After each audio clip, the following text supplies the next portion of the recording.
Tom, how are you, man? I'm pretty good. So, I had heard that it took a while for this particular story to come about. How did that happen, and how did you know now was the right time? I knew now was the right time because I felt like I suddenly, as a writer, you're always trying to have a point of view on a script or a story so that it's more than just the story.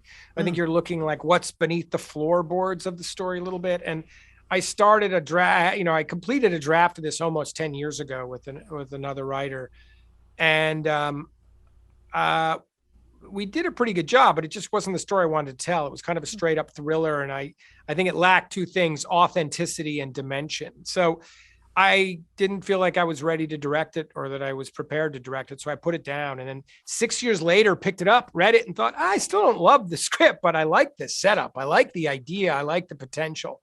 So I went out and I reached for two new writers, these French writers who work together, Thomas Bidigan and Noé Debré. And I said, hey, what do you guys think of this? And they had the same reaction, and they were really able to kind of diagnostically break the movie down to me and really, had a clear idea of how to reformat it and really rethink the whole thing. And we did. So, and at that point, just what America, it was about 2016, everything was getting a little crazy in this country. Everyone was getting a little bit worked up. And I thought, all right, I have a point of view now. I have something to say, or if not say, explore. I kind of want to get a sense of like where we're going as a country. And I think there's something helpful about being out of the country when you're trying to reflect back on the country. So to tell this story from Marseille made sense for me. Well, it's also, I think it's an interesting idea that you don't paint this picture of, you guys go out of your way to not paint a stereotype. Matt Damon is a real human being here. Yeah. And that's the problem. I think oftentimes we paint that in a stereotype or a very bland portrait of who they actually are. What was that like, helping with him and finding that? Well, really it just started with research. It started with meeting people. Right.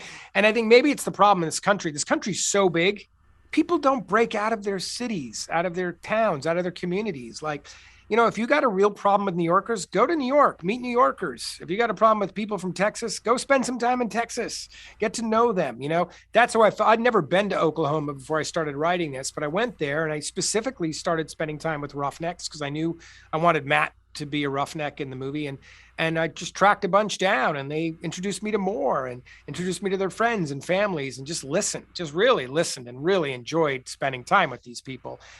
But, I remember my one friend, Kenny Baker, who's a roughneck, lives just outside Oklahoma City, just said to me, he was like, look, we ain't rednecks, and he's not. He's a really smart, interesting, funny, unexpected guy in a lot of ways. For a guy who grew up like roughnecking since he graduated high school, he's got this incredible life, right? So, you spend time with these people and you're like, all right, I need to do right by these guys. I need to sort of capture this. I need to portray this. And as writers, we're always trying to do that, right? We're always trying to get what's authentic about people and real and move beyond the stereotypes and the cliches. Well, you did a good job, man. And we got to wrap, but it's a pleasure talking to you always. You're a fantastic filmmaker, and that's thanks, man. I really appreciate that. It means a lot. Appreciate it. No problem, man. Cheers, and we'll talk soon next time. I hope so. Next time in person. Yes, amen. See you later, buddy. I'm trying to get my little girl out of jail. That's all I give a damn about.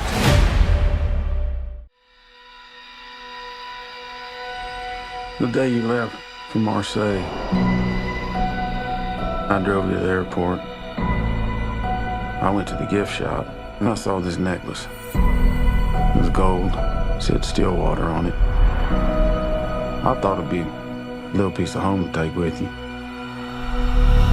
Some folks are born made to wear the flag. You're in Marseille for vacation? I visit my daughter. You're the father of the girl, the American student? Yes, ma'am. Allison came here for college, and that's where she met this girl, Lena. One night she found Lena dead and called the police.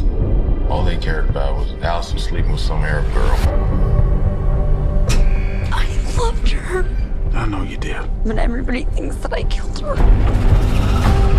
We have exhausted every possible legal action. Is the lawyer not helping you? I'm doing it myself for now. I could help. What's your name? Maya. Maya. Oh, that's nice. She's very protective with me. You seen that guy before? No one would talk to you, trust me. I'm not from here.